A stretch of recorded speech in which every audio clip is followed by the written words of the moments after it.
Mes chers camarades, bien le bonjour, j'espère que ça roule, que vous soyez ici en direct sur Twitch ou en rediffusion sur YouTube ou en podcast, puisqu'on est absolument partout. Si je vous dis révolution, vous avez certainement tout de suite pensé à la révolution française, ou peut-être même à la révolution américaine, mais certainement pas à la guerre des paysans.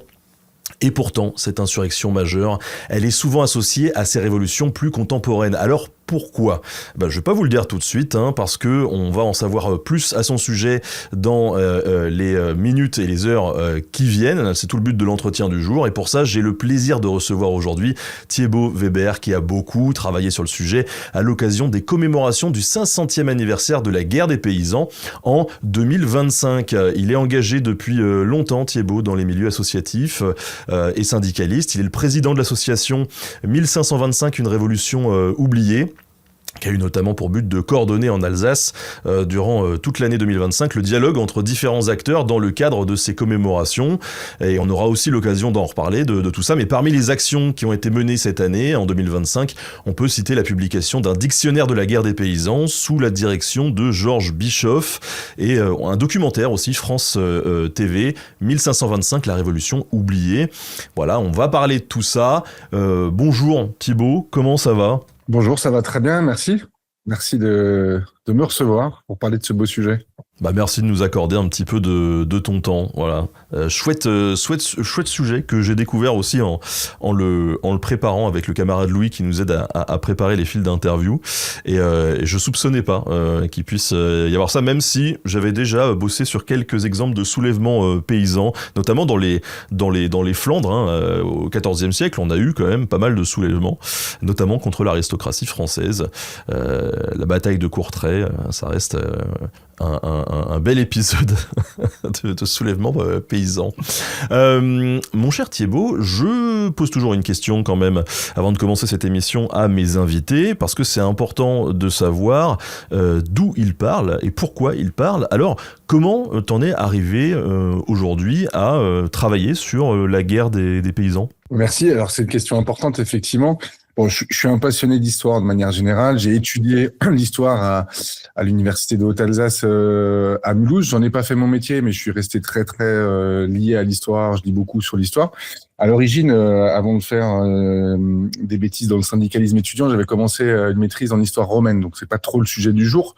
Mais j'ai choisi l'engagement ensuite et je me suis toujours intéressé à l'histoire de manière générale et aussi à l'histoire des mouvements sociaux en particulier. Il se trouve qu'en 2017 ou 2018, je lis La Somme de Georges Bischoff, donc que tu as cité, qui est professeur émérite à l'université de Strasbourg, et qui avait écrit en 2011 la première somme sur la guerre des paysans en Alsace et au-delà, parce que c'est pas effectivement un mouvement exclusivement alsacien. Et je lisais ça au moment du mouvement des Gilets jaunes. Alors, j'étais pas militant Gilets jaunes en particulier, mais je trouvais que d'un point de vue, avec l'œil de l'historien, il était intéressant en même temps de s'intéresser à ce qui s'était passé il y a presque 500 ans, à l'époque, puisqu'on était en 2018, et ce mouvement alors avec des similitudes sur la réappropriation d'un vêtement comme symbole de lutte et autres, des revendications démocratiques.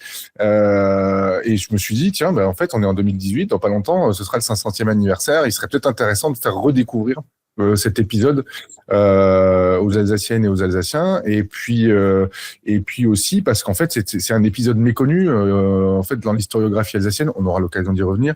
L'historiographie alsacienne, elle est souvent écrasée par les 150 dernières années. Oui, on parle beaucoup Première, Seconde Guerre mondiale. Ouais. On a changé 5 fois de nationalité, les malgré nous, et souvent en fait l'historiographie, ça c'est un jugement très personnel. Je trouve qu'on a tendance en Alsace à être un peu trop dans une logique de victime de l'histoire. Toutes les armées du monde, toutes les nations d'Europe nous sont passées dessus, la guerre de 30 ans, les guerres mondiales et ainsi de suite. Et là, on a un épisode où l'homme alsacien est entré dans l'histoire, si je veux faire une mauvaise ref. Mais oui, c'est pas la plus brillante ref. Non, c'est pas la meilleure ref, mais tu vois ce que je veux dire. C'est-à-dire qu'en fait, là où l'historiographie alsacienne souvent est un peu victimaire, on a quelque chose qui est surprenant souvent pour les Alsaciens, c'est qu'en fait, on a un épisode où les Alsaciens ont été acteurs de leur histoire. Alors certes, sur un épisode qui n'a pas forcément que bien fini, mais qui a quand même eu des conséquences, qui n'a pas terminé qui n'a pas fait que long feu.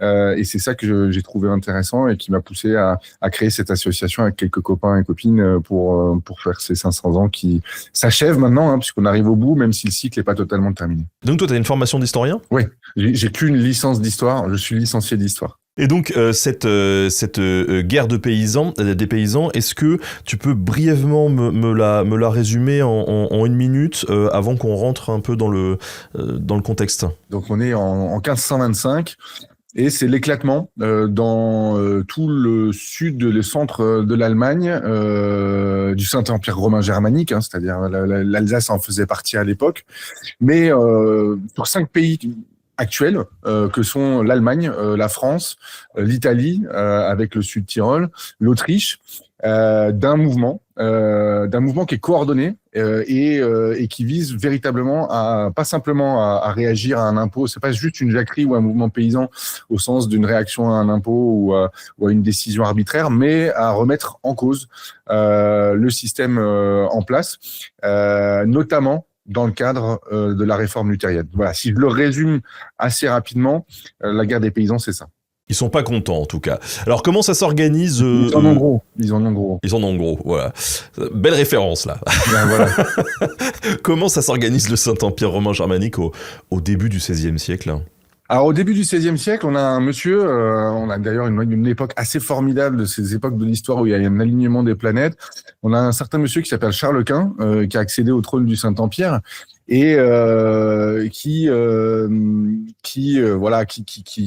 vit assez loin du Saint-Empire, qui laisse par exemple des possessions autrichiennes à son frère Ferdinand, et notamment le sud de l'Alsace, dont Mulhouse faisait partie, avec la régence d'Ensisheim comme chef-lieu, on va dire.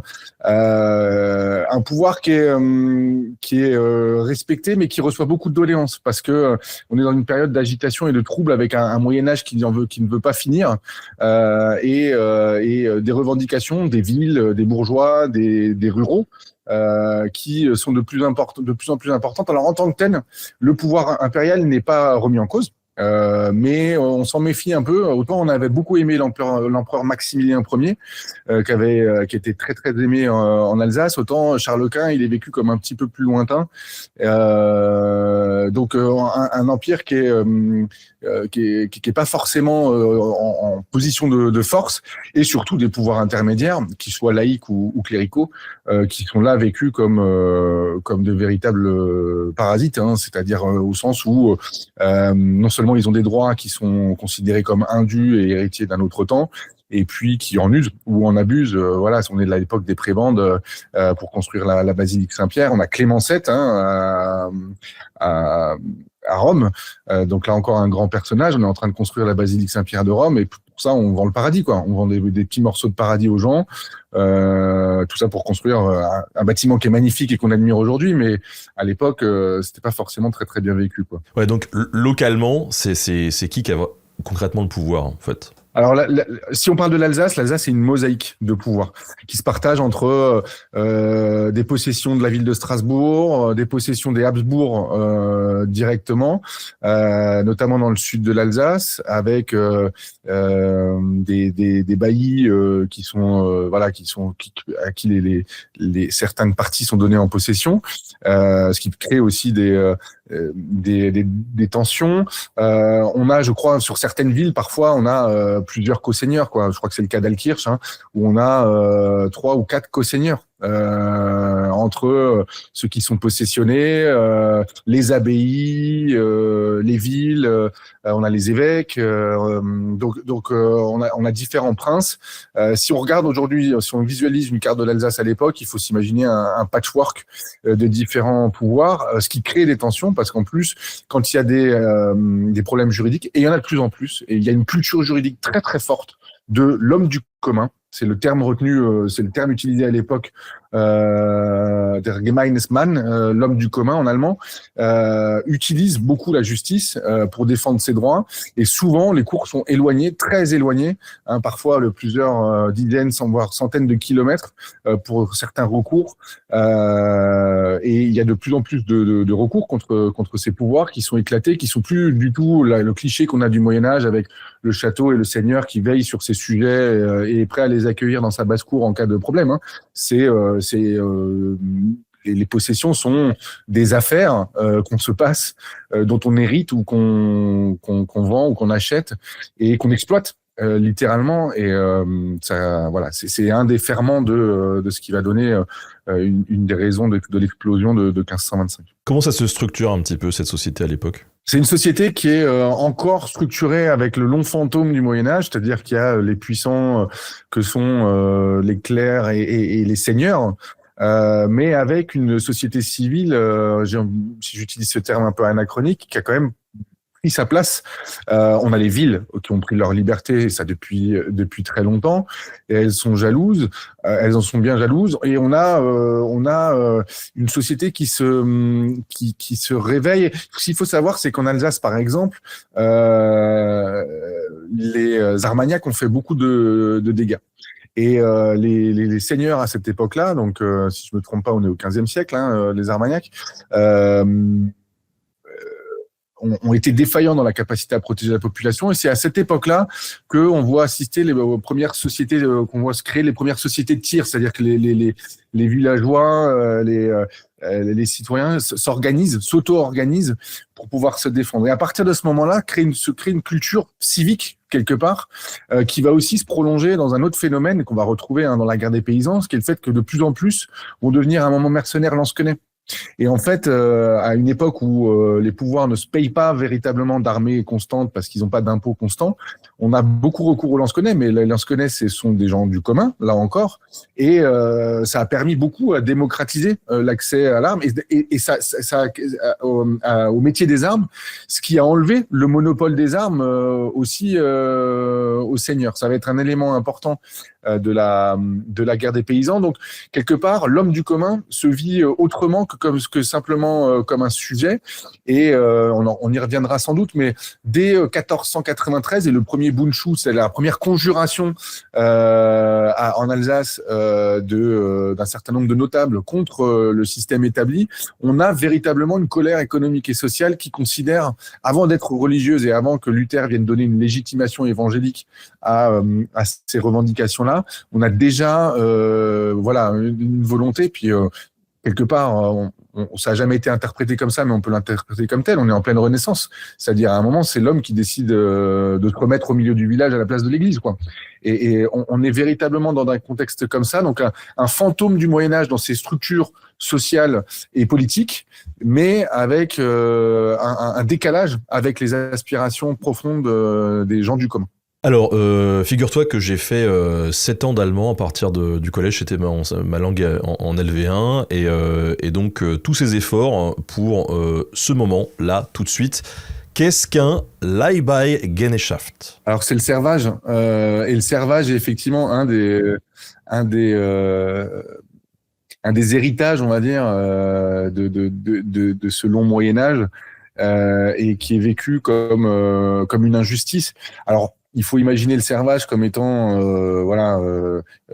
des corvées et des tâches qu'on doit au Seigneur. La légende veut que la guerre des paysans parte d'ailleurs en printemps 1524 de la comtesse de Lupfen dans le sud de la Forêt-Noire, qui a demandé à ses sujets de ramasser des coquilles d'escargots, ce qu'ils ont refusé.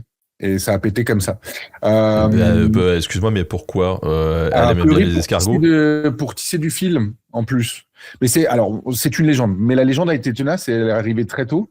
Mais c'est une belle légende expliquant que voilà, on était dans la quintessence de la corvée indue et injuste, et que c'est ce type d'injustice qui a mis le feu aux poudres dans le sud de la Forêt-Noire. En plus de ça, il y avait différents types de statuts, c'est-à-dire que tout le monde n'était pas serf, bien évidemment, mais il y avait encore, selon les juridictions et selon les territoires, des gens qui étaient des hommes libres, entre guillemets, et puis d'autres qui étaient soumis au servage, c'est-à-dire soumis à un certain nombre de services service pour la collectivité, sauf que la collectivité était de plus en plus vécue comme le service du prince ou du seigneur, et ce qui était vécu comme une injustice. Mais au-delà de cette question de statut, niveau conditions de vie, ça se passait comment pour les paysans ? La guerre des paysans n'est pas une révolte du pain ou de la famine.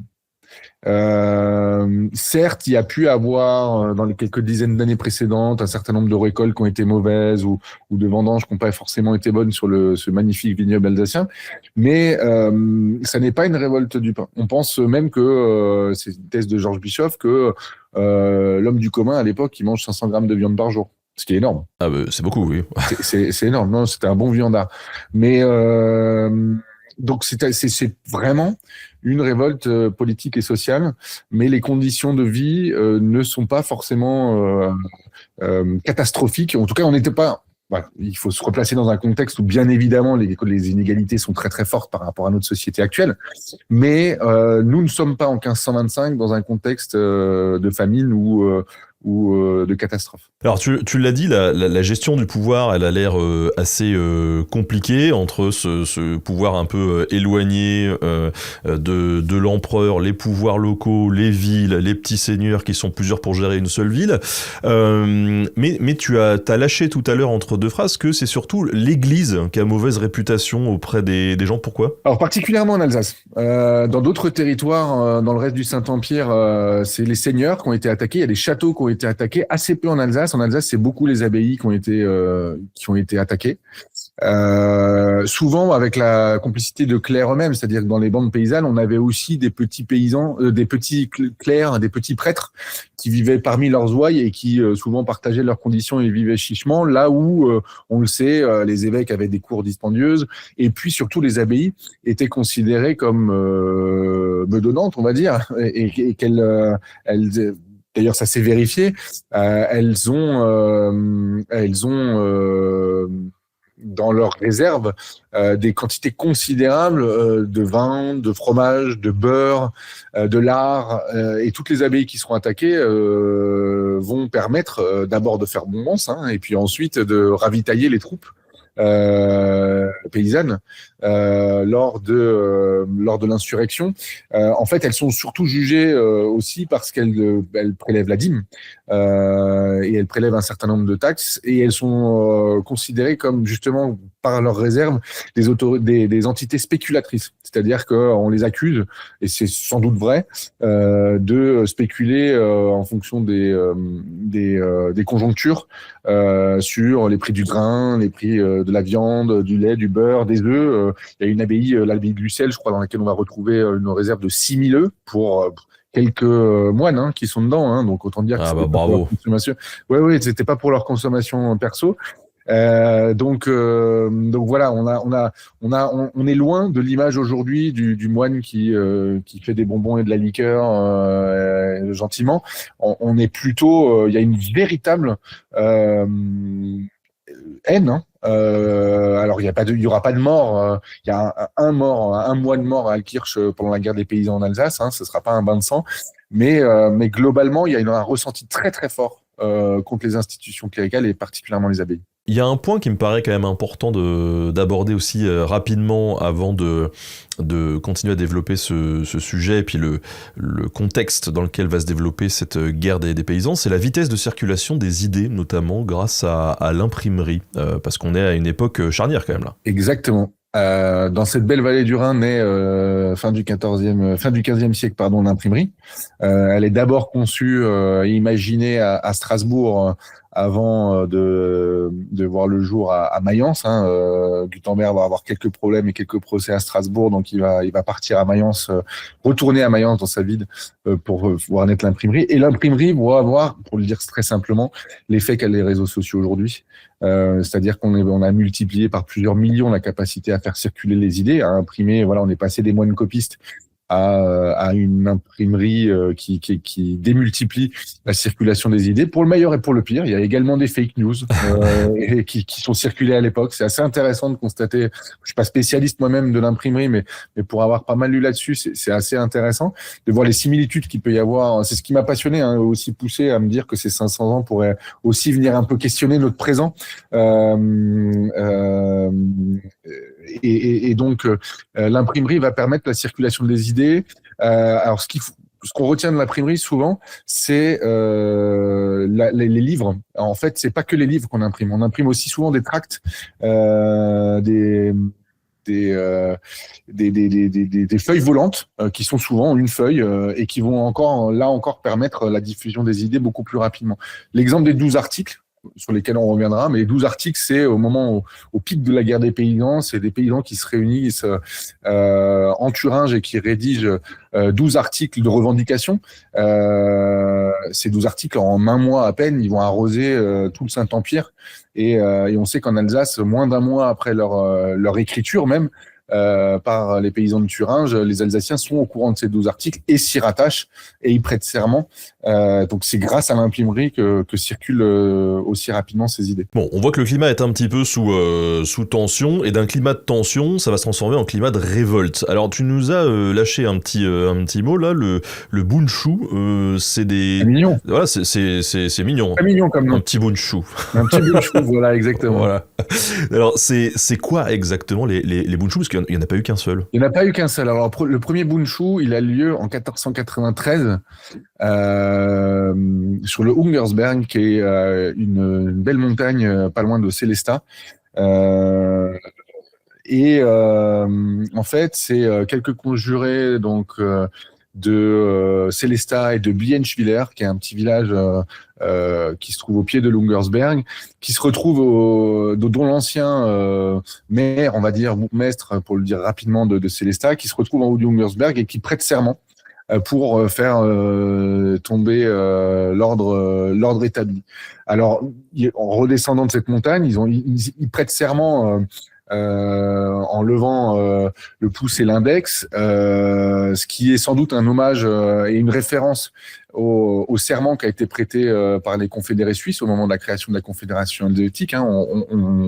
On l'oublie, c'est souvent un absent dans la pièce, mais on est juste à côté de la Suisse et qu'elle doit sans doute servir de modèle en termes d'organisation civique et démocratique. C'est quand même une toute jeune démocratie, avec des guillemets, voilà. Ils prêtent serment, ils redescendent, ils commencent à recruter dans le plus grand secret plusieurs centaines de conjurés, mais la conjuration est éventée et durement réprimée. Pour autant, il y aura plusieurs bunchous. Il y en aura un au début vers 1500, un en 1517, et donc il y aura plusieurs révoltes sporadiques comme ça avant 1525 qui portent les germes déjà de la guerre des paysans, puisque en fait elles portent les revendications économiques et sociales d'une meilleure justice. Donc l'éloignement des cours ecclésiastiques ou impériales, ça c'est hors de question. Il faut que le pouvoir soit plus proche de nous. D'une meilleure répartition de l'impôt, d'une meilleure justice sociale, hein, pour le dire avec des termes modernes, mais c'est ça. Et puis, alors, dans la conjuration de l'Ungersberg, il faut pas le mettre sous le tapis. Il y a un article, il y a aussi une revendication sur les Juifs, sur l'expulsion des Juifs. Pourquoi ? Pas pour des raisons religieuses, mais parce que les Juifs, on le sait, ont interdiction souvent de séjour dans les villes ou de posséder la terre et pratiquent l'usure, et que ils sont considérés comme participants d'un système qui est contre l'homme du commun. Donc en fait, c'est des revendications qu'on retrouve quelquefois, hein, les revendications de spoliation ou d'expulsion des Juifs, mais en fait elles seront jamais véritablement mises à exécution, et en tout cas pendant la guerre des paysans d'Alsace, il ne sera pas touché à un seul cheveu d'un Juif. Quoi qu'il en soit, les Juifs sont pointés, il faut le dire, hein, comme dans ce mouvement-là par les hommes d'alors, comme participant d'un système qui est injuste, avec toutes les explications. Alors sur l'histoire de l'antisémitisme en Alsace et dans le Saint-Empire et bien au-delà, on pourrait en faire une émission en entier, mais voilà, c'est un des éléments. C'est pas l'élément principal, mais c'est un des éléments qu'on peut noter aussi. Ce terme de bunchou, il est déjà utilisé à l'époque ou pas ? Bien sûr. Et d'ailleurs, c'était un terme qui pouvait être diffamant. Quand un bunchouer, c'était ça pouvait être considéré comme une insulte, parce que ça voulait dire tu es un révolutionnaire. Et le bunchou, alors le bunchou, je suis pas revenu dessus, mais le bunchou, c'est la chaussure à lacets. Et la chaussure à lacets, c'est le symbole de l'homme du commun face aux bottes du noble. donc on retrouve pas mal d'iconographie avec la chaussure à lacets. Donc on voit que les bundschuher justement ont utilisé le drapeau avec la chaussure à lacets. Donc c'est intéressant dans l'histoire de retrouver les bonnets rouges, les gilets jaunes, la chaussure à lacets. Et par ailleurs, en allemand, le Bund, ça veut aussi dire l'union, l'association quelque part. Donc le Bundschuh, c'est un jeu de mots qui est entre la question d'une union, d'une conjuration, d'une organisation et en même temps un vêtement symbole de l'homme du commun. Et il y aura plusieurs Bundschuh. Pardon. Et ce qui est intéressant, c'est qu'on voit des personnages émerger qui sont. Moi, je retiens au-delà de Ron Sulman, le Célestadien, qui a participé au premier Bundschuh de Lungersberg. Il y a dans le Brisgau, donc juste en face de l'Alsace, côté Fribourg en Brisgau et tout ça, un Jos Fritz, qui est originaire de là-bas. Alors lui, il est intéressant comme personnage parce qu'en fait, on va le voir apparaître pendant le Bundschuh de 1517. On pense qu'il va périr avec la répression du mouvement de la guerre des paysans en 1525. Mais c'est un homme du commun qui s'est engagé comme mercenaire lansquenet et qui pour cela va faire différentes campagnes. Il a peut-être été en Italie au moment des guerres d'Italie et autres. Et en fait, en tant que lansquenet, non seulement il va découvrir le monde, mais il va apprendre à lire, à écrire. Et il va quelque part s'émanciper avec son mercenariat et il va revenir plein de ses revendications et devenir un des leaders des Bundschuh. Donc c'est aussi intéressant de s'attarder parfois sur un certain nombre de ces biographies de ces hommes du commun qui, on voit aussi par le métier des armes, qui est plus l'apanage unique des seigneurs, on voit apparaître un certain nombre de personnages qui s'affirment civiquement. Ouais, qui vont s'engager et qui vont embrasser pleinement une cause. C'est 1517 ou 1513 ? Alors il y en a un en 1517, mais tu me corriges peut-être, c'est peut-être 1513. En tout cas, il y a plusieurs Bundschuh. Il y a le premier 1493, et il me semble qu'il y en a en 1517 aussi, mais 1513, il peut y en avoir, il y en a plusieurs. Il y en a au moins 6 ou 7. Et alors justement, quand Jos Fritz se décide à embrasser ce mouvement, ça se termine bien ou pas ? Alors, ça se termine pas mal au sens où Jos Fritz, on le retrouve encore en 1525, et on sait que les pouvoirs répriment et en même temps négocient et font évoluer un peu leurs pratiques parce qu'ils sentent bien qu'il y a une colère assez profonde et qu'en fait la répression ne pourra pas être l'arme ultime à ce type de mouvement parce que voilà, il y a une partie, on le sait, de la noblesse et une partie du petit clergé qui adhère aux thèses des Bundschuher. Pas forcément aux méthodes, mais aux thèses très certainement. Donc il y a un constat qui est pas complètement partagé, mais un constat qui est largement partagé en tout cas, qu'il y a quelque chose qui va plus et que le système et les institutions de cette société correspondent plus au mode de vie, aux aspirations des contemporains. Alors depuis tout à l'heure, là, on parle quand même de contestation, de remise en question d'un modèle existant, de début de communication de masse avec l'imprimerie, et donc forcément, on est au début du XVIe siècle, Luther, le protestantisme, quelle place ça a à l'époque dans cette région ? En fait, on est en plein foisonnement. En fait, il y a un énorme foisonnement. C'est une période de grands bouleversements. Il y a Luther, effectivement. Il y a toutes les tensions dont je viens de parler, qui sont d'abord des tensions économiques et sociales avant d'être religieuses. Souvent, on retient de la guerre des paysans une interprétation luthérienne. Pas que, on va le voir dans l'historiographie nationale allemande ou marxiste. Il y a aussi son petit morceau d'interprétation. Mais on a des grands bouleversements. Il ne faut pas oublier que Suleiman le Magnifique progresse dans les Balkans et se dirige vers Vienne, ce qui, dans le sud de l'Alsace, c'est l'Habsbourg qui dirige, donc Vienne, c'est leur capitale. Il y a un certain nombre on est presque dans une période vécue comme eschatologique, je ne sais pas comment le dire autrement, mais pas de fin du monde. Ce serait compliqué de le dire comme ça. En tout cas, de grands bouleversements. On a un moment où les plaques tectoniques de l'histoire bougent et Luther vient en rajouter une couche. C'est-à-dire qu'en fait, sur la base des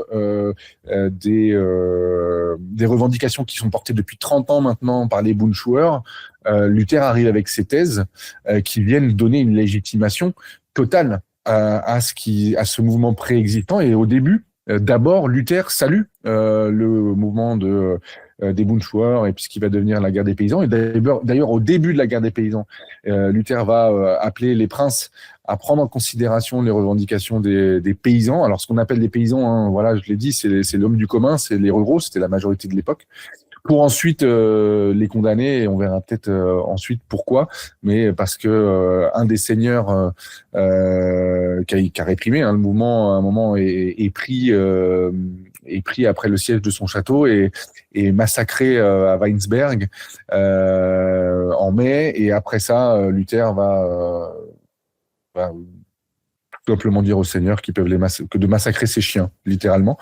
Là, on a affaire à voilà, il y a débat avec les protestantistes, enfin les spécialistes de Luther et autres, mais bon, je pense que Luther prenait la non-violence, finalement appel à la violence contre eux. En fait, Luther, il se retrouve aussi dans une situation où il a l'oreille de certains princes. Donc, en fait, entre les revendications de l'homme du commun et la volonté d'institutionnaliser sa religion comme la religion officielle réformée contre Rome, bon, peut-être qu'il a choisi plutôt l'épée plutôt que la chaussure à lacet, quoi. Ouais, alors on parle de prince, hein, pour ceux qui ont un peu du mal à suivre l'Empire romain germanique. Il y a l'empereur et en dessous, en fait, on a des princes, des princes électeurs d'ailleurs. Des princes électeurs. On a l'empereur qui est vécu comme loin, mais qui est vécu comme le pouvoir véritablement légitime. C'est-à-dire qu'on peut considérer qu'à un moment, celui qui exerce la charge, Charles Quint est loin, mais il exerce une charge qui est légitime. Aux yeux de tous les contemporains qu'on retrouve dans l'homme du commun, il y a un peu de si le roi savait, de la Révolution française, mais c'est le pouvoir est légitime. Tout ce qui est intermédiaire, alors les princes électeurs, mais la myriade de petits nobles, nobliaux et cléricaux qui sont entre l'homme du commun et l'empereur, c'est toutes ces surcouches de pouvoir qui sont considérées comme illégitimes. Et effectivement, le Saint-Empire se distingue par ce millefeuille et cet entrelac de pouvoir laïque et religieux. Alors, le 23 juin 1524, à Stulingen, dans la Forêt-Noire, il se passe un truc. Qu'est-ce qui se passe ? On est dans le cadre de la fameuse légende. La fameuse légende de la comtesse de Lupfen, qui, alors Lupfen c'est pas mal comme nom aussi, qui a priori demande à ses sujets d'exercer une corvée de ramassage de coquilles d'escargot. Donc c'est la légende qui circule déjà à l'époque et donc les paysans vont refuser. Elle va leur redemander une deuxième fois et les paysans campent sur leur position. Alors, ce qui est étonnant, c'est là où ça crée assez tôt un rapport entre l'Alsace et la guerre des paysans, c'est que le mari de cette comtesse de Lupfen, il est pas là puisqu'il est dans son château de Lengelbourg à Thann. Thann, qui est une ville à côté de Mulhouse, et Thann a une magnifique collégiale gothique que je vous invite à découvrir, qui s'appelle la collégiale Saint-Thiébaut. Et vous verrez pourquoi mon nom s'écrit comme ça. C'est originaire du coin, c'est un mélange entre le Diebold allemand et le Thibaut français. Bref, ce comte de Lupfen, lui, il est là, et en fait, ce qu'on reproche, en fait, la légende veut que ce soit de la ramassage de coquilles d'escargot. En fait, ce qu'il leur est reproché, c'est des corvées trop lourdes, notamment le fait de transporter, le corvée de transport de marchandises entre Stulingen et Thann, qui est une des possessions des Lupfen. Donc ça veut dire qu'on demande à des hommes du commun, une fois de temps en temps, de se libérer de leurs travaux habituels des champs ou de leur artisanat pour convoyer du matériel alors sur je sais pas combien ça fait de kilomètres, mais ça fait une petite trotte à l'époque, entre Stulingen et Thann. Voilà, donc on a un exemple de corvée qui est vécu comme plus un service, ce qui pourrait être à un moment considéré comme l'ancêtre des services publics. Les corvées à l'époque, elles étaient, c'était l'entretien des chemins, c'était l'entretien des puits, c'était des fours banaux, donc ça pouvait être considéré comme un service public sous l'autorité d'un seigneur, bien évidemment. Je fais plein d'anachronismes, mais c'est à vocation pédagogique, on va dire. Là, on a aussi l'accusation très forte de seigneurs qui détournent les corvées à des fins personnelles, puisqu'on sait qu'ils s'enrichissent et puisqu'on sait que ces différentes possessions qu'ils ont par ailleurs, c'est comme un certain nombre d'entreprises qui gèrent et qui exploitent à leur profit. Et alors, du coup, cette date du 23 juin 1524, elle a été définie a posteriori, puisque c'est une légende, ou c'est vraiment à cette date-là quand même que commencent les troubles? Les troubles, tu l'as vu, on traîne depuis une trentaine d'années, mais en tout cas pour ce qui est de l'éclatement du grand mouvement de ce que va être la guerre des paysans, le soulèvement de l'homme du commun ou la révolution de l'homme du commun, hein, selon l'appellation historiographique qu'on retient, on retient généralement le mars 1524, ce qui va commencer, parce qu'on sait que ça va faire parler. On sait que les paysans vont tenir tête et ça va permettre derrière, comme une traînée de poudre, au mouvement de naître. Alors après, on n'a pas, puisque c'était un mouvement secret dans la tradition du Munchu, on n'a pas tous les éléments qui font qu'il y a eu coordination entre les différentes bandes. Mais en tout cas, c'est là que se crée la première bande. Alors, bande est un terme qu'on a retenu en français qui est trompeur, parce qu'en fait, bande, ça donne l'idée de paysans désorganisés avec des faux et des faucilles et qui se jettent désespérés à la porte des châteaux.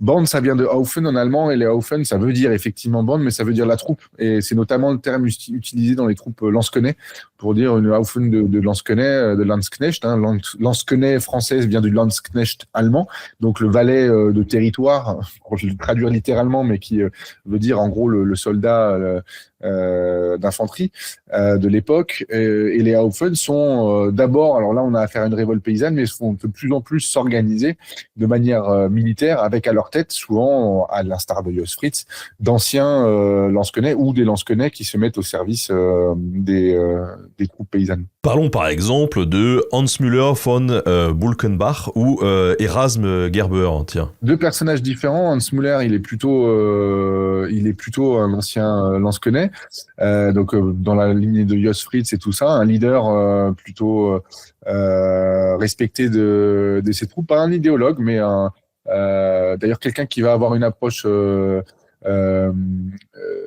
plutôt négociatrice, plutôt réformiste. Il va essayer d'avoir l'oreille des princes et autres. Hein. Ça va être intéressant de voir aussi comment le mouvement de la guerre des paysans va être traversé par ça également, ces différents courants entre les plus radicaux et ceux qui vont à un moment essayer de véritablement transformer le système en négociant. Erasme Gerber, c'est quelqu'un qui apparaît dans l'histoire et qui disparaît aussi sec en quelques mois. Il est tanneur à Molsheim et il apparaît comme un des leaders de la bande du Nord, hein, de l'Alsace. Et il va devenir le chef suprême le Vercingétorix, un petit peu, des bandes alsaciennes qui vont se réunir en mai en congrès à Molsheim pour la première fois. D'ailleurs, c'est là aussi, c'est intéressant, c'est que c'est la première fois que des bandes alsaciennes et donc que des hommes du commun alsaciens se réunissent pour la première fois. L'Alsace, c'est pas une entité cohérente d'un point de vue politique, hein, à la différence d'autres régions. Elle a une entité culturelle très forte, voilà. Mais pour la première fois dans l'histoire, on a avec le congrès de Molsheim, le congrès des différentes bandes, il y en a 13 en Alsace, hein, au plus de 13. C'est assez la mobilisation populaire est très importante en Alsace, même parmi les plus importantes, si c'est pas la plus importante dans tout le Saint-Empire. Et ces bandes qui se réunissent à Molsheim élisent comme leur chef le suprême Erasme Gerber, qui connaîtra un destin tragique après la bataille de Saverne. Mais on a un tanneur. Et donc là, on a un chef politique et un chef de guerre, hein, quelque part, même s'il est assisté par des lieutenants qui sont sans doute des Lansquenets de métier, mais un leader charismatique qui apparaît dans l'histoire. Je crois qu'il y a une mention qu'on a retrouvée de lui dans les archives de la ville de Molsheim. Et c'est tout, mais qui sort presque de nulle part. Alors il était tanneur, donc artisan, donc sans doute un notable de sa ville, mais il prend la tête d'un mouvement qui le dépasse complètement, et il se retrouve dans une aventure qui était bien loin de sa petite vie d'artisan de tanneur de Molsheim. Et on sait du coup comment c'est, parce que tu nous as dit que voilà, il y a un peu de flou sur ce départ, mais on sait quand même un peu comment ces troupes se sont agrégées, comment elles se sont réunies. On n'a pas toutes les ficelles de la conjuration. C'est que justement c'était bien fait.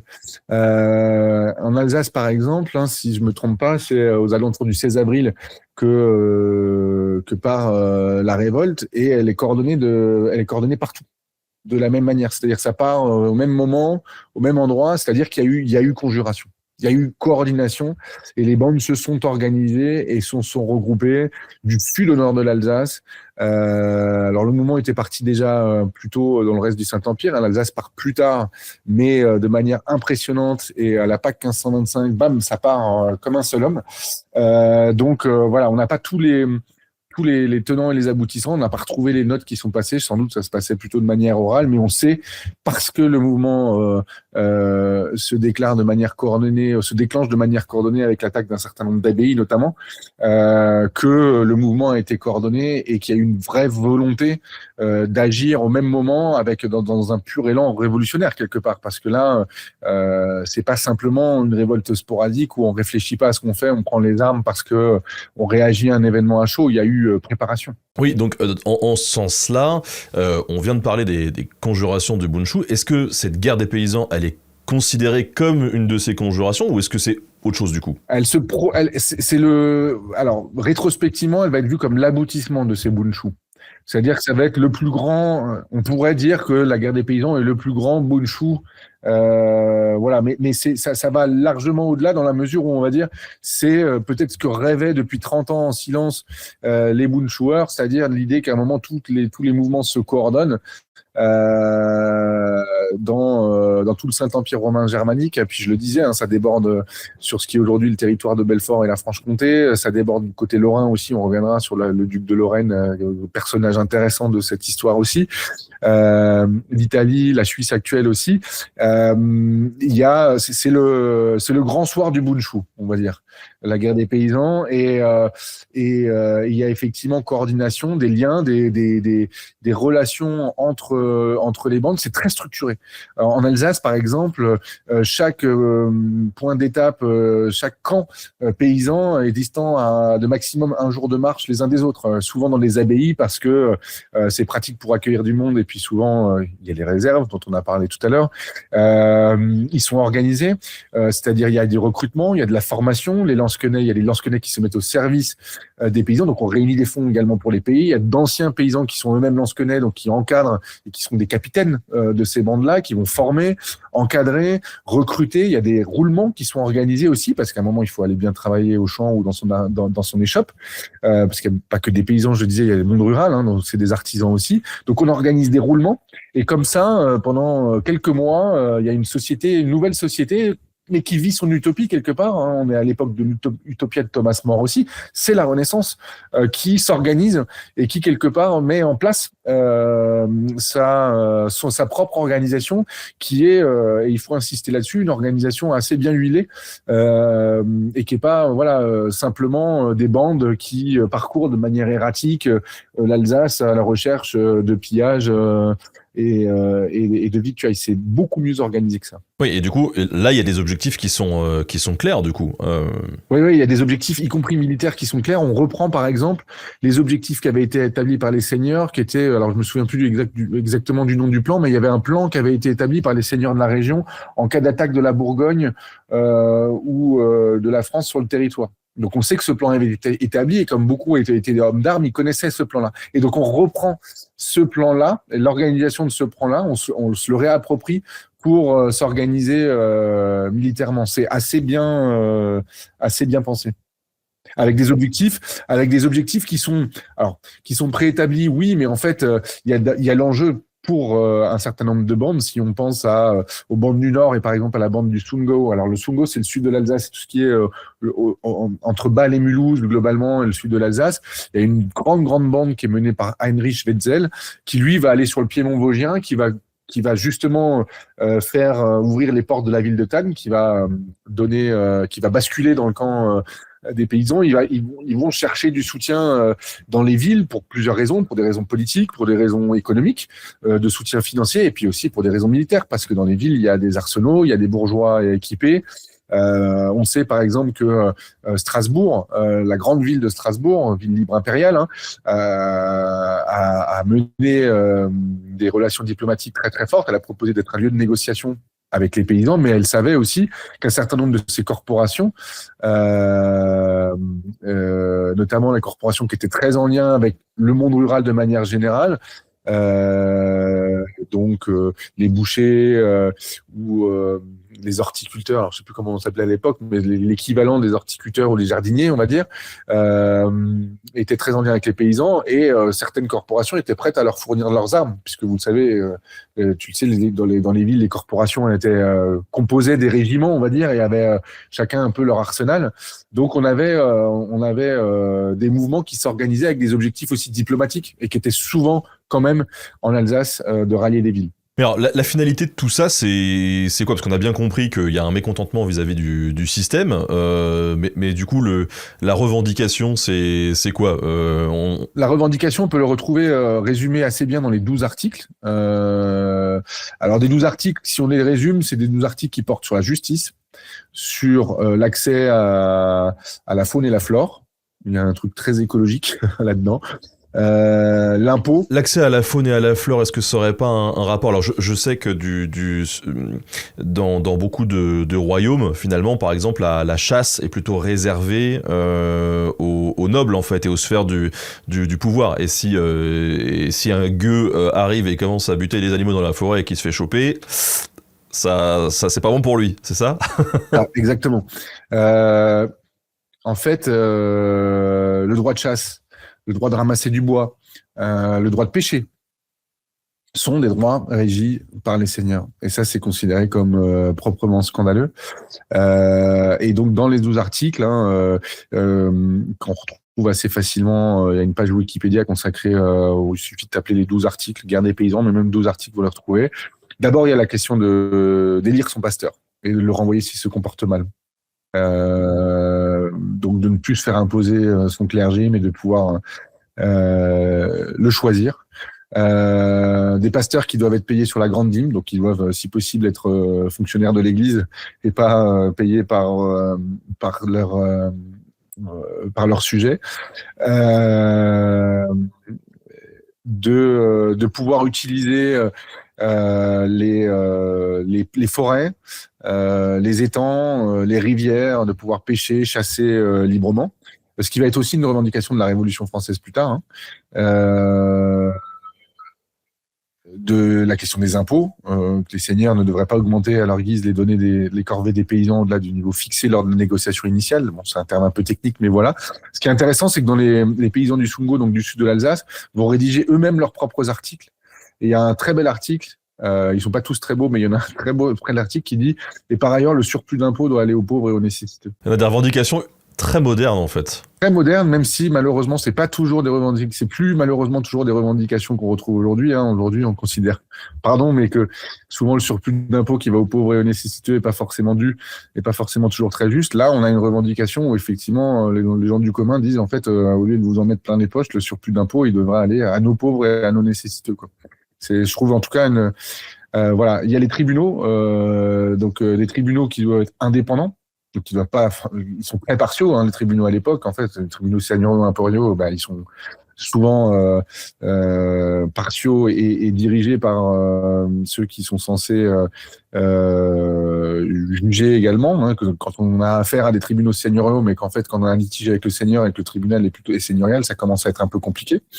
Et puis surtout, il y a un article sur lequel moi je m'attarde souvent et qu'on trouve vraiment très beau, le 12e article, qui est une vraie leçon de politique. Le 12e article, je vais peut-être pas tout lire, mais je vais en lire une partie, c'est notre décision et opinion finale est la suivante. Si un ou plusieurs des articles ci-dessus n'étaient pas conformes à la parole de Dieu, on est dans un contexte, voilà, Dieu c'est l'horizon indépassable de l'époque, donc il faut se remettre dans le contexte de l'époque, mais on peut faire fi du contexte religieux pour revenir uniquement sur la leçon politique de cet article.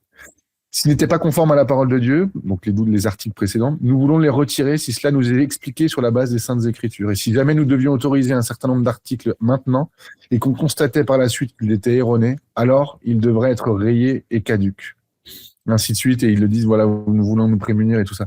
Ça, je trouve que c'est une leçon d'humilité politique qui est véritablement intéressante, c'est qu'en gros, on écrit plein d'articles qui affirment des choses avec des grandes valeurs, et à la fin, on dit, par ailleurs, si jamais on se plante et qu'on nous le prouve, on est prêt à le reconnaître. Et je trouve que ça, c'est des choses dont on devrait encore s'inspirer aujourd'hui. Oui, j'ai envie de dire, c'est très rare de... Ouais, c'est assez étonnant.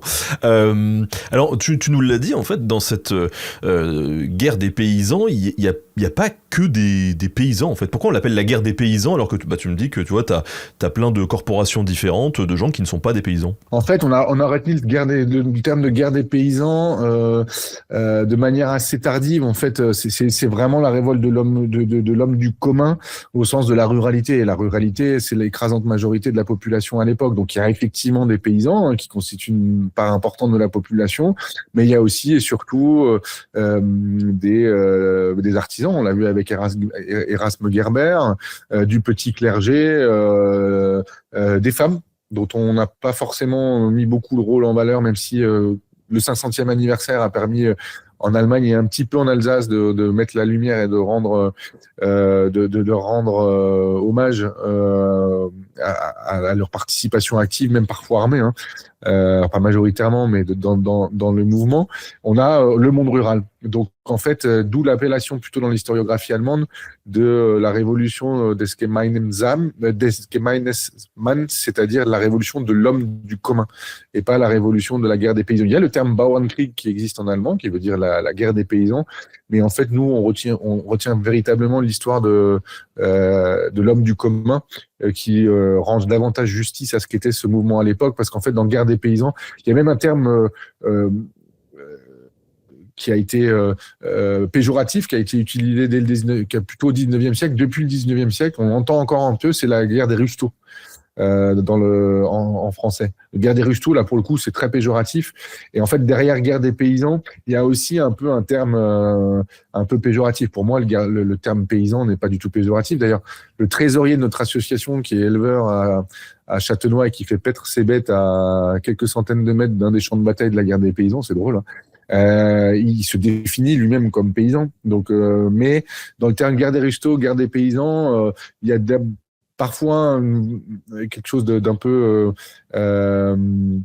péjoratif et puis surtout trompeur, parce qu'en fait, derrière guerre des paysans, on imagine un mouvement agricole. Or, ça n'est pas un mouvement agricole au sens d'une mauvaise récolte. C'est un mouvement politique, économique et religieux, mais la religion étant l'horizon indépassable de l'époque. Mais c'est avant tout un mouvement politique. Alors, on enregistre cette émission en direct et donc il y a plein de gens dans le chat qui posent aussi des questions. Et il y a Lan Potro qui nous demande si, concernant ce fameux 12e article que l'on trouve si beau, rare et humble, est-ce que ça pourrait pas être aussi, peut-être en complément de l'humilité politique, une porte de sortie face à la répression, en fait? Oui, alors face à la répression, pas forcément, parce que ils imaginent pas à un moment forcément qu'il va y avoir la répression à laquelle on va assister. Alors à des degrés divers, elle sera pas toujours aussi violente qu'elle l'a été dans le nord de l'Alsace, par exemple.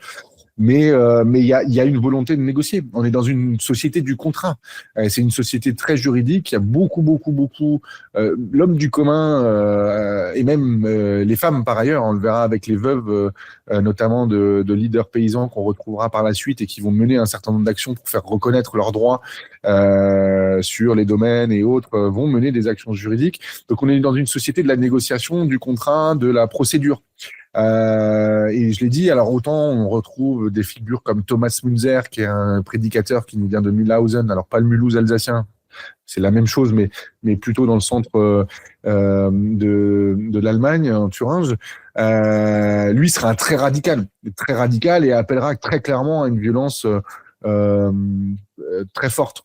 On a aussi beaucoup de modérés qui, eux, veulent négocier avec les institutions et transformer la société dans une logique de transformation sociale et pas forcément de transformation radicale par la violence. Le début de la guerre des paysans, j'ai parlé du massacre du Seigneur tout à l'heure qui va provoquer le retournement de Luther contre les paysans. En fait, c'est pas j'ai pas envie de dire un épiphénomène, mais c'est un assassinat parmi un mouvement qui est pour le coup majoritairement pacifique. En Alsace, avant la répression du duc de Lorraine, il y a eu un moine qui est mort à Altkirch, mais Georges Bischoff pense qu'il est plutôt mort d'une crise cardiaque que véritablement molesté par les paysans. Sinon, il n'y a pas une seule victime. Donc, ce mouvement, il va être parfois réprimé très durement, mais d'abord, il a affaire à des gens qui veulent transformer la société dans une logique sans doute de négociation d'abord. Oui, de toute façon, dans tout épisode de soulèvement ou de révolution, il y a tout un tas de profils différents. Si tu regardes un peu la Révolution française, au départ, les gars ont pas forcément envie de virer Louis XVI. C'est pas forcément l'objectif, quoi. Ils ont même essayé de lui trouver une place dans la Constitution, mais bon, ça a été compliqué à un moment, quoi. Alors, cette guerre des paysans, au début, elle est perçue comment ? Alors au début, on sait qu'elle a un fort soutien populaire. En tout cas, en Alsace, c'est clairement le cas, hein. C'est-à-dire que il y a, on pense, Georges Bischoff parle de 100 000 hommes. Donc ça veut dire 100 000 hommes actifs. C'est-à-dire que derrière, c'est les familles, c'est toute l'infrastructure qui se met en place, c'est les femmes dont on n'a pas beaucoup parlé, mais dont on sait qu'elles ont joué un rôle énorme dans la logistique et dans les messages entre les bandes. On sait que lors d'un siège d'une des villes, un des derniers sièges menés par la bande du Sungo, celui de Wattwiller en septembre, c'est une des femmes qui est envoyée comme messagère pour parler aux bourgeois de la ville de Wattwiller, ce qui est considéré d'ailleurs comme une insulte. Je suis pas sûr qu'elle ait été envoyée de manière péjorative par les paysans. Elles avaient sans doute un rôle très très fort là-dessus. Donc en fait, dans le reste de l'Allemagne, j'en ai pas le détail, mais en Alsace, c'est un mouvement populaire au sens large du terme, c'est-à-dire qu'on a des bandes un peu partout sur le territoire. C'est la région qui mobilise le plus de personnes, et on peut dire que toutes les campagnes quasiment sont mobilisées et organisées autour de ce mouvement et de cette révolte. Alors il y a une progression de ces différentes bandes qui vont mener des actions. Donc les actions, tu l'as dit tout à l'heure, ils se reposent sur un plan déjà existant, et en gros ils font quoi ? Ils cherchent à conquérir des nouveaux fiefs pour les rallier à leur cause ? En fait, ils occupent déjà de fait le terrain avec des seigneurs qui parfois fuient dans les villes. Où ils ont souvent des hôtels particuliers déjà ou des maisons. En fait, ils occupent le terrain et ils veulent quelque part conquérir, oui, ramener des villes à leur cause, mais en fait tous les territoires qui sont les leurs, hein, qui sont souvent leur village ou leur ville, ils imposent de fait la société dans laquelle ils ont envie de vivre. Je prends l'exemple particulier du sud de l'Alsace. Le mouvement avec la répression du duc de Lorraine, sur laquelle on reviendra, va s'éteindre assez rapidement, mais dans le sud de l'Alsace, dans le Sungo, le mouvement va durer quasiment 6 mois. Et pendant 6 mois, ils vont créer une petite république, le terme anachronique, hein, ils ne l'utilisent pas à l'époque, mais une petite république du Sungo, à l'instar de leurs voisins suisses qui sont juste de l'autre côté des Piémonts du Jura. Vraiment, la frontière suisse, elle touche. Enfin, le Sungo est à la frontière suisse. Le Sungo en tant que tel, c'est le grenier à blé et à vin de Bâle, de la ville de Bâle, qui est une des villes importantes de Suisse. Donc, en fait, ils s'organisent de facto comme une petite république utopique, et pendant 6 mois ils vont mettre en place et vivre pendant l'été 1525 notamment, et les négociations qui ont lieu à Bâle, leur idéal de vie et leur nouvelle société. Ça a vécu que 6 mois, mais ils l'ont fait. Il y a un tournant dans ce conflit quand le seigneur Ludwig de Helfenstein est massacré par une bande. Alors qu'est-ce qui se passe exactement ? Qu'est-ce que ça va provoquer, cet événement ? En fait, cet événement, effectivement, quand il est massacré à Weinsberg en mai, c'est ce qui va provoquer la réaction au sens strict du terme, des autorités, et notamment de la Ligue Souabe avec Georg Truxest von Waldbach, je le prononcerai qu'une fois celui-là, hein, mais vous m'en voudrez pas, qui va prendre la tête de la répression dans le sud du Saint-Empire, et qui va, notamment à Frankenhausen et autres, massacrer les troupes paysannes. Donc véritablement, en fait, le massacre de ce seigneur-là va être le prétexte à dire mais regardez, ils sont violents, c'est un mouvement qui est réprimé, mais en fait c'est aussi la réaction par rapport à une grande peur. C'est-à-dire que même Charles Quint lui-même, à un moment, reconnaît que le Saint-Empire est peut-être à 2 doigts de s'effondrer. Alors, pas de s'effondrer parce que l'empereur lui-même est remis en cause, mais ses structures profondes, son clergé et surtout du côté du Saint-Empire, ces seigneurs laïcs sont au pic du mouvement, c'est-à-dire autour de avril-mai plutôt, 1525, le système est sur le point de s'effondrer. Donc, il y a une réaction suite à ce massacre-là, qui sera celui des Valbar, Truxes von Valbar, et du duc de Lorraine, plus précisément en Alsace, pardon, qui sera dont la violence sera à la hauteur de la frousse qu'ont eu les puissants. Ouais, donc là, les autorités commencent à agréger leurs troupes et ils y vont, quoi. Alors, deux principaux mouvements de répression, la Ligue Swab, avec notre Valbar, Truxes von Valbar, qui va mener cette répression, qui va retrouver les meneurs, Müller notamment, et les zigouiller publiquement et de manière assez humiliante. Et puis en Alsace, dans le nord de l'Alsace, il y a un certain duc de Lorraine, Antoine de Lorraine. Alors Antoine de Lorraine, si on peut s'attarder quelques minutes sur son profil, il est intéressant. C'est le duc de Lorraine, donc il est à Nancy, fils de René II. René II qui est celui qui a qui a défendu Nancy contre Charles le Téméraire à la fin du rêve du grand royaume bourguignon de Dijon aux Flandres. Donc son fils, il est dans les pas d'un sacré duc, René II, avec une image et une légende très très forte. Famille grande défenseur de la foi, voilà. Il est à la tête d'un duché qui a un statut particulier. C'est en même temps un duché d'empire. Il est en même temps prince électeur et il est en même temps homme de la cour de France. C'est un ami de François Ier. Il s'est battu à ses côtés en Italie. Il a notamment eu comme lieutenant un certain Bayard, notre duc de Lorraine. Il s'est battu à ses côtés. Et puis là, donc il est à Nancy et il entend parler de ce mouvement. Donc déjà depuis quelque temps, il avait pris des mesures contre les dangereux luthériens, mais il entend parler de ce mouvement qui commence à déborder sur ses terres, parce que qui dit Lorraine dit le Westrich, qui est la partie est, de la Lorraine, qui est sur les Vosges, on va dire, et mitoyenne de l'Alsace, qui est la partie encore dialectophone aujourd'hui. C'est la partie de la Moselle dans laquelle on parle encore un dialecte francique qui s'assimile, enfin qui est dans la famille de l'alsacien.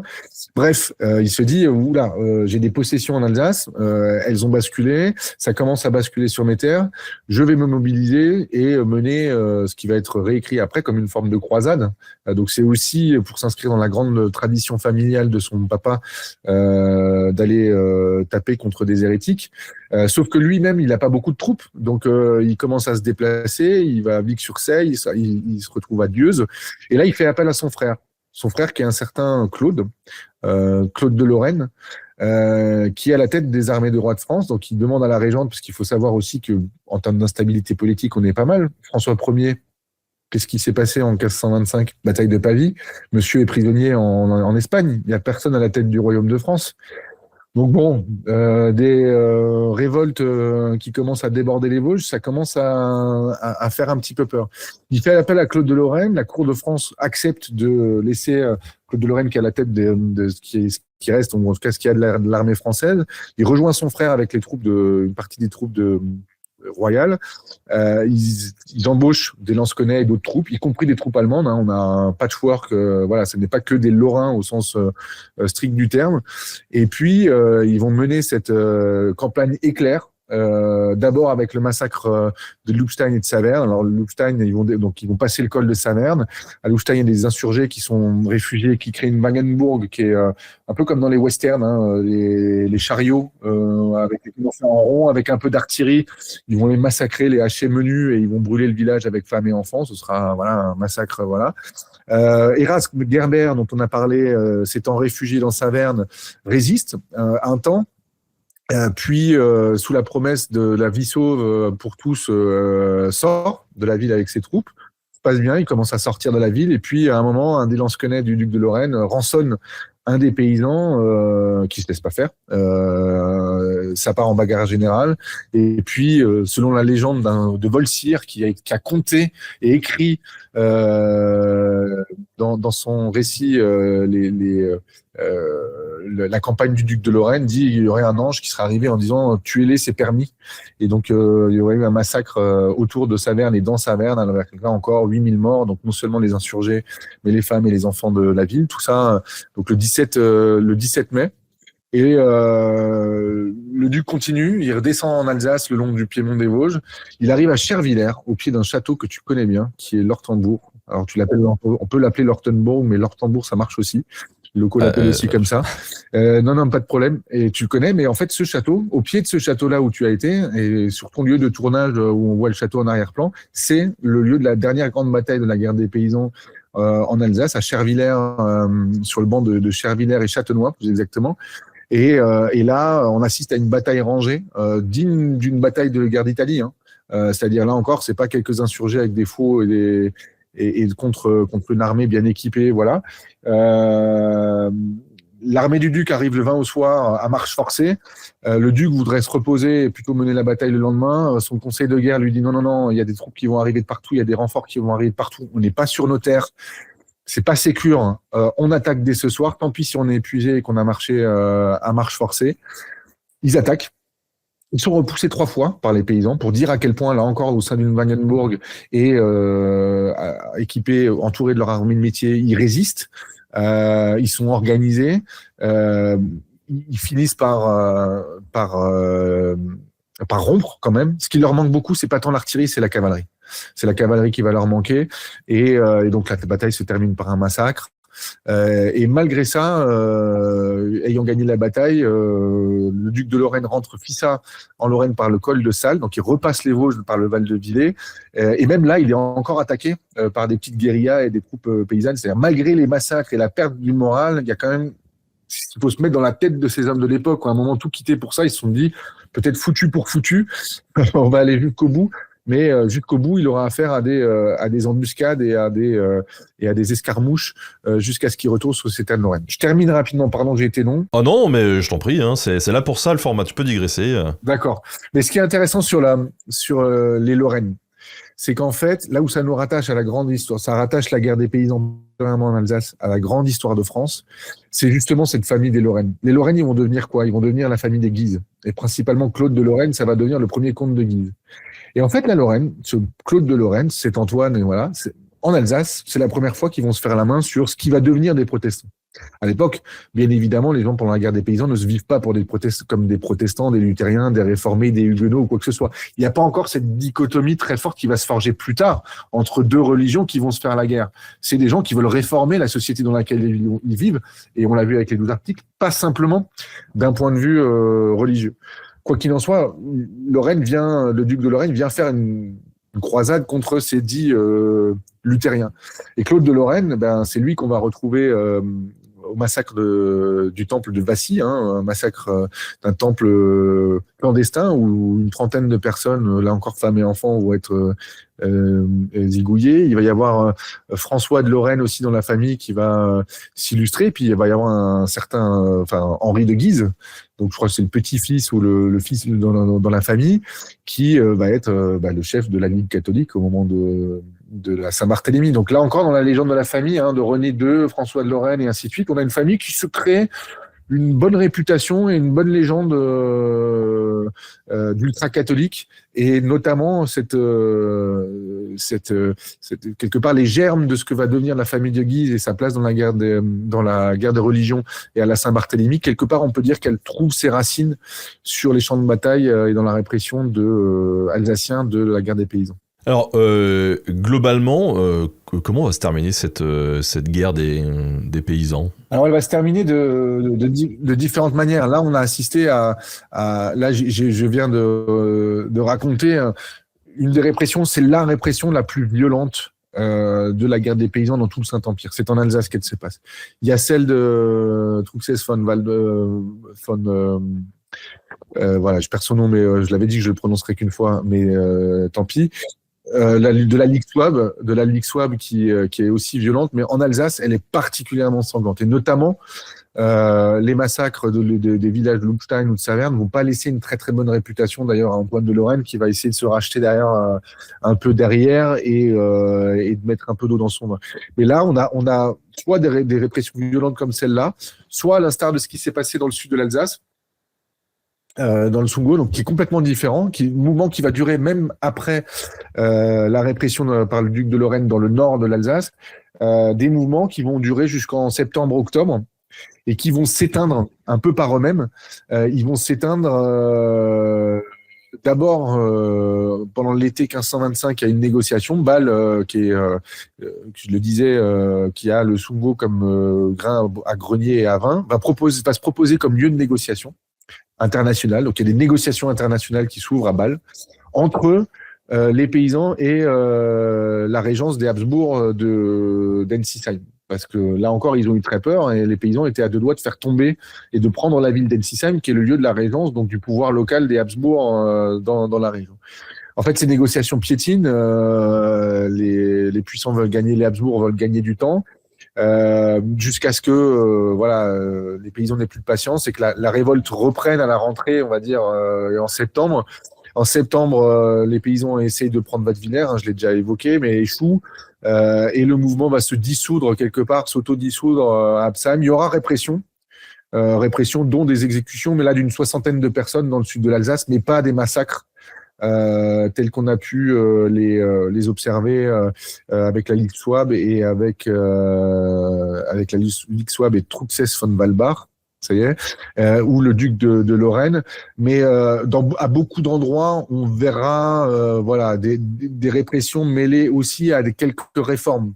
C'est-à-dire que ça se termine par la répression, une répression qui peut être très violente, voire des massacres, une répression juridique très forte, mais avec les outils de l'époque. Alors, pour la plupart, ils s'en tirent avec des fortes amendes ou les doigts coupés.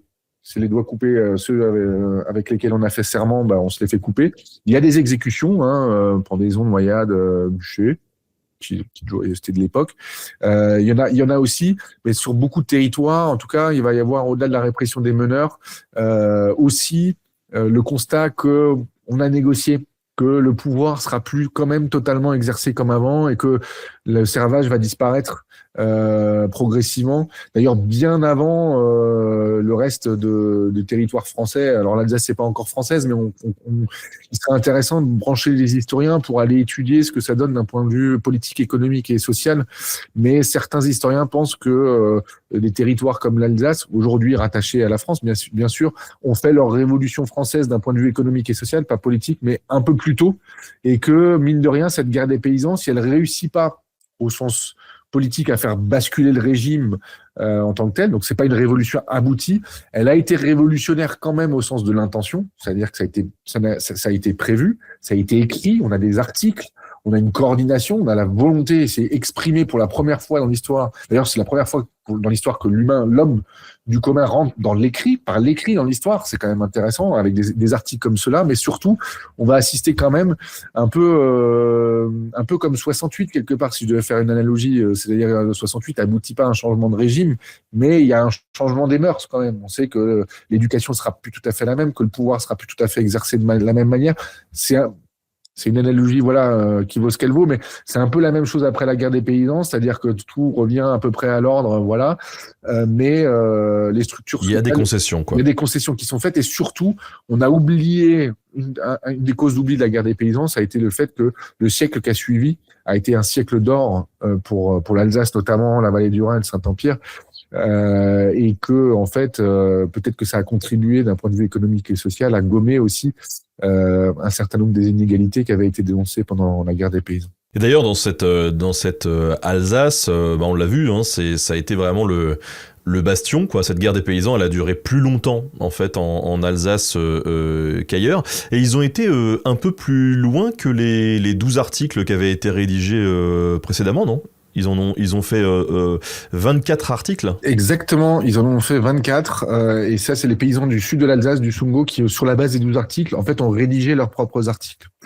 Je l'ai dit, les paysans du sud de l'Alsace, dont la capitale est Altkirch, mené par Heinrich Wenzel de Eschenweiler. Voilà. Je cite les noms compliqués alsaciens. Pour nos auditeurs, c'est toujours sympa. Et on a une belle région, il faut en profiter. On a une belle région, voilà, il faut en profiter. Donc, se mobilise énormément de monde.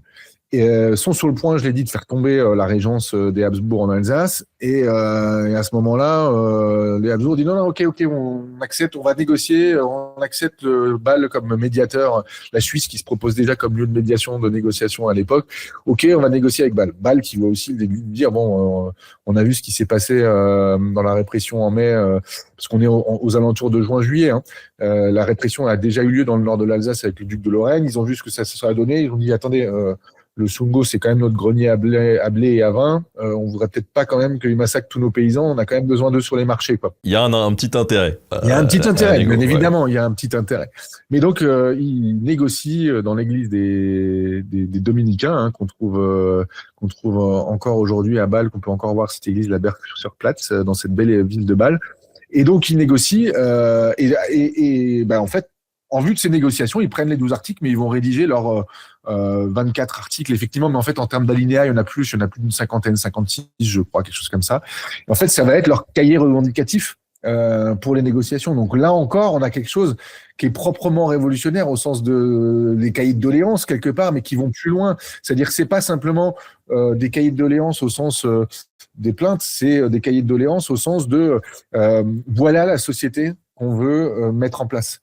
Voilà l'impôt, comme je le disais, le surplus d'impôt qui doit être utilisé pour les pauvres et les nécessiteux. Il y a presque quelque part, je vais utiliser un terme qui n'était pas utilisé, mais une volonté constitutive via ces articles de peser et de transformer en profondeur la société, et puis y compris de le mettre en œuvre. C'est-à-dire que pendant 6 mois, ils vont vivre en autarcie et pouvoir le mettre en œuvre.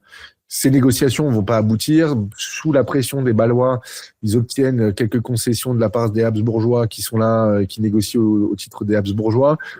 On leur dit oui, alors on fait quelques concessions, mais bien évidemment, ça doit être validé par l'archiduc Ferdinand, qui est le frère de Charles Quint, mais qui est de fait celui qui gère les terres. Il n'y aura jamais de réponse, et donc c'est pour ça, de guerre lasse, que l'insurrection va reprendre en septembre et ensuite connaître la fin que j'expliquais avant, quoi. Bon, donc la conclusion de cette guerre des paysans, elle n'est pas forcément ultra positive, mais on peut dire que on peut presque appliquer la maxime de notre cher président qui disait « ce n'est pas un échec, je dirais que ça n'a pas marché ». Bon, là, on est un peu là-dedans, quoi. C'est pas un échec, je dirais que ça n'a pas marché. En fait, il y a un bilan de la guerre des paysans, c'est que quand même, comme je l'ai dit, notamment avec la fin progressive du servage, il y a des changements. Je veux dire, il y a quand même des autorités cléricales ou seigneuriales qui ont senti le boulet passer pas trop loin et qui se disent on va peut-être faire les choses un petit peu différemment, quand même. Donc ça va se changer. L'enseignement quand même de ce mouvement-là, c'est que on a une des premières tentatives révolutionnaires au sens moderne du terme. Avec Georges Bischoff, on est assez d'accord pour dire que dans la région, en tout cas, on sait, hein, dans les historiens, il y a toujours un débat. Qu'est-ce que la fin du Moyen Âge d'ailleurs? Bon, on a ce marquage des différentes périodes, on sait que c'est artificiel, hein. Mais entre la découverte de l'Amérique, l'imprimerie et voilà, en Alsace, je dirais que c'est 1525. Quelque part. Que 1525 vient marquer la fin du Moyen-Âge et le passage à une ère nouvelle. Et puis, il y a une volonté proprement révolutionnaire et puis une tentative qui échoue au sens strict du terme, c'est-à-dire effectivement une révolution, encore faut-il qu'elle réussisse pour être appelée en tant que telle, mais dans la tentation et l'inspiration en tout cas qui est celle des hommes de l'époque, il y a quelque chose qui est de cet ordre-là. Alors, sous l'égide de l'Évangile, mais en fait, sous l'égide de l'Évangile, on retrouve les valeurs de liberté, d'égalité et de fraternité. Littéralement. Littéralement, c'est des valeurs qu'on retrouve dans les textes. L'Évangile étant l'horizon indépassable de l'époque, le contexte, le bain culturel dans lequel qu'on n'imaginait pas forcément dépasser, mais on peut pas réduire la guerre des paysans ni à une jacquerie, ni non plus à au contexte de Luther. Moi, je dirais même que dans le contexte de la Renaissance c'est quoi? C'est la réinterprétation et la redécouverte des textes anciens. Ben finalement, Luther et ces hommes du commun-là, ils viennent aussi, eux aussi, à leur tour, réinterpréter les textes anciens et ils viennent relire les textes antiques, que sont les évangiles, et en disant, mais tiens, en fait, quand on lit la version initiale, il n'est pas marqué que nos clercs et nos abbayes, elles doivent s'engraisser comme ça et prélever l'impôt.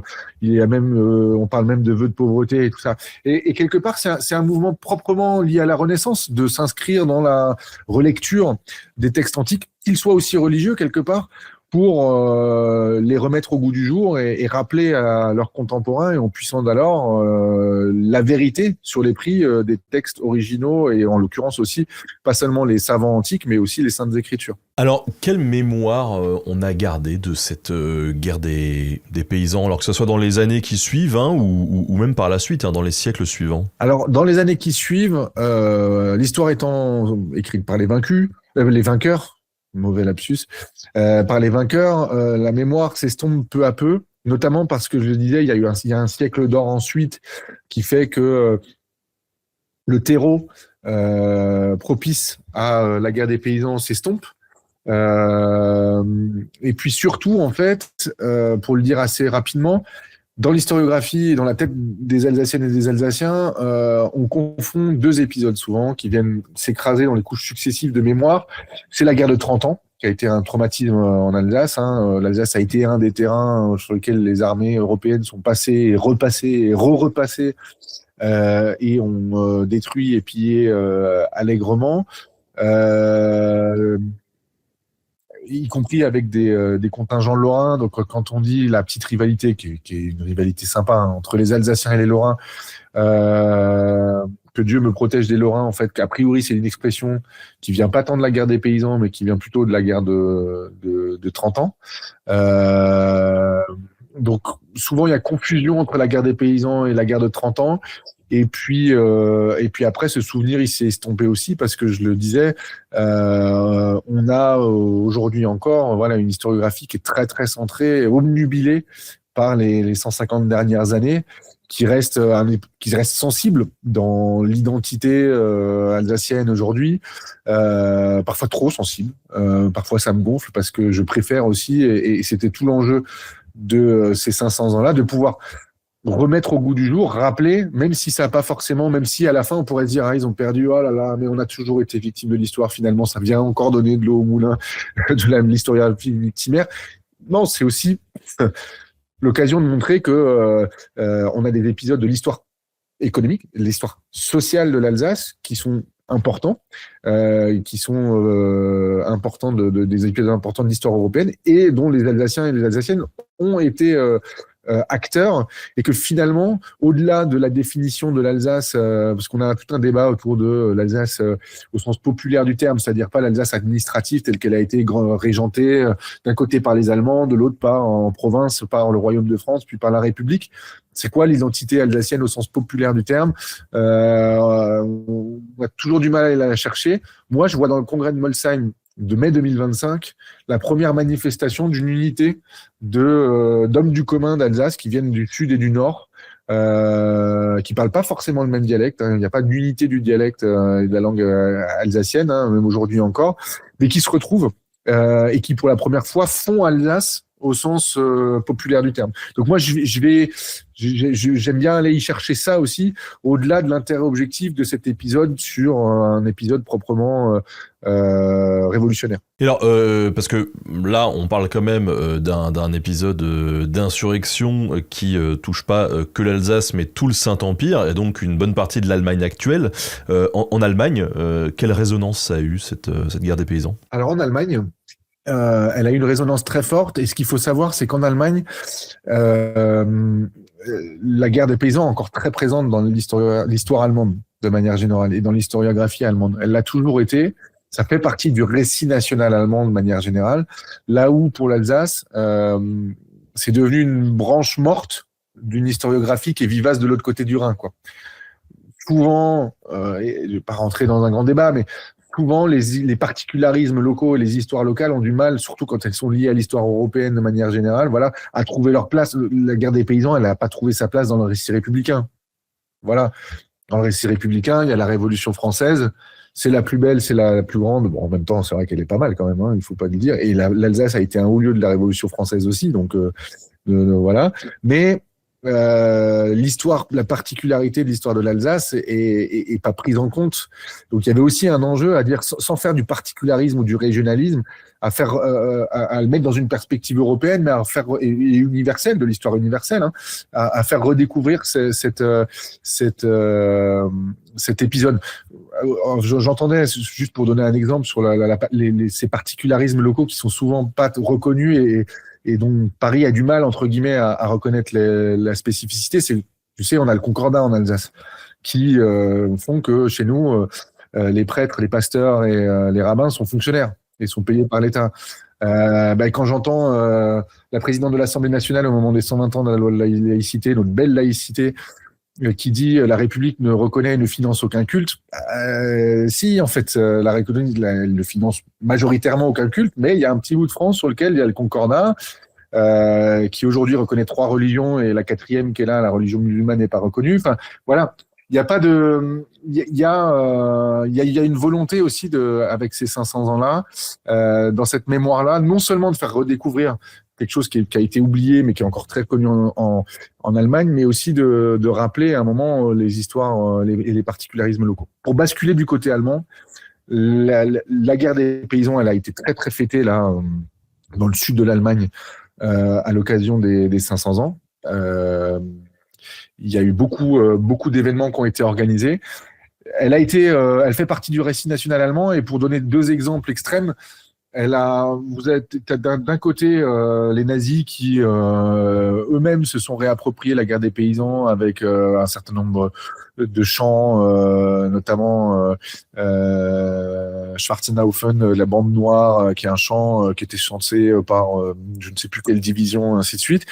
Et de l'autre côté, à Frankenhausen, qui est en ex-Allemagne de l'Est, il y a un panorama qu'on retrouve assez facilement sur Internet, un panorama qui a été donc un bâtiment immense qui a été construit en 1975, donc à l'occasion des 450 ans, et un panorama qui a été fait donc de plusieurs dizaines de, je crois, 10 mètres de haut. Enfin, il est vraiment immense, à la gloire de la guerre des paysans. Et par ailleurs, dès le 19e siècle, Engels lui-même va écrire un bouquin sur la guerre des paysans. Donc la guerre des paysans, quel que soit le camp, nationaliste, marxiste ou voilà, modéré ou social-démocrate et tout ça, fait partie de l'histoire nationale allemande et de toutes les interprétations qu'elles peuvent avoir. Ce qui n'est pas le cas chez nous, d'où aussi la volonté à minima de l'inscrire dans l'histoire régionale, et puis aussi de la réhabiliter comme un bout de l'histoire de France, via les guises, mais plus largement.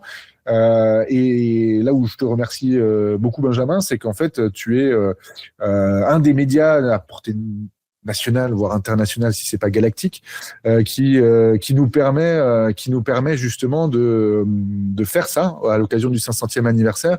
Et c'est peut-être la première fois qu'on a l'occasion de présenter cet événement, voilà, au-delà des frontières de l'Alsace et de la Moselle. Ouais, c'est étonnant ça, finalement, que ce soit pas plus connu chez nous. Pourquoi tu penses que c'est pas plus connu? Parce que c'est vrai que objectivement, c'est d'abord un épisode qui est resté très local, mais en tout cas que dans l'histoire sociale, ce soit pas plus connu. Il est connu. Il y a alors là où il faut reconnaître, il y a une BD qui est sortie il y a quelques années, dirigée par Mordia et Liberger, qui s'appelle La guerre des paysans, mais qui reprend le récit classique marxiste. Elle est très bien, mais qui reprend le récit classique marxiste de Thomas Münzer. En fait, Thomas Münzer, j'en ai parlé. Il venait du centre de l'Allemagne, de Mühlhausen, et qui était un prêcheur radical, opposé à Luther. Et c'est lui qui, dans le panthéon marxiste, a été récupéré comme le bon gars de la guerre des paysans, quoi. Mais en fait, c'est drôle parce que c'est une BD faite par des Français, 2 Français, Mordia et Liberger, et il n'y a pas un mot sur l'Alsace. Tout se passe à Mühlhausen. Donc il y a un Mühlhausen, qui est Mulhouse aujourd'hui en français, hein. Voilà, mais on parle de l'autre Mühlhausen. On reprend véritablement le récit marxiste sur la guerre des paysans dans une belle BD, mais pas un mot sur ce petit bout de France qui n'a pas été aux marges de la guerre des paysans, mais qui a été un des foyers importants, si c'est pas un des plus importants de la guerre des paysans. Voilà. Quand on est alsacien, c'est assez drôle de lire des BD françaises nationales qui sortent et qui parlent pas de qui ignorent que en ayant l'impression de parler de l'histoire d'un autre pays, en fait, on en oublie même son propre pays à la fin, quoi. Et justement, tu sens toi que on va parler de l'association hein, dont tu fais partie, mais tu sens que à l'approche du 500e anniversaire en 2025, ça a quand même provoqué un regain d'intérêt pour cet événement. C'est la première. On est en décembre à l'heure où on enregistre ça, mais je pense qu'on a réussi à créer on a réussi à atteindre un certain nombre des objectifs qu'on avait en créant l'association,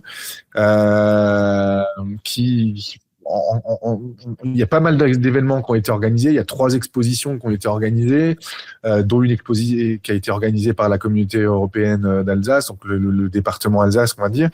Il y a des événements populaires qui ont été organisés à Chervillers, à Châtenois, à Saverne, qui sont des événements où des massacres ont eu lieu et des batailles ont eu lieu, qui étaient des événements populaires où, au sens où on a vu à Lubstein, par exemple, le village entier sur une journée organiser une fête avec la salle des fêtes ou le gymnase plein avec les associations sportives. Tout le monde s'était mobilisé. C'est ce qu'on voulait, en fait.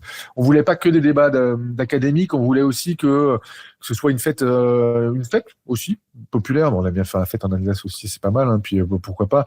Il y a tous les prétextes à faire la fête à un moment, mais donc on a vu autant des événements populaires, on a vu des conférences, on a assisté à la sortie de beaucoup de bouquins. Tu as cité le dictionnaire de la guerre des paysans dirigé par Georges Bischoff, mais il y a également Paul Abel qui a écrit un livre, Paul-Christophe Meyer qui a écrit un bouquin pour les enfants sur le Bunchu qui est vachement bien.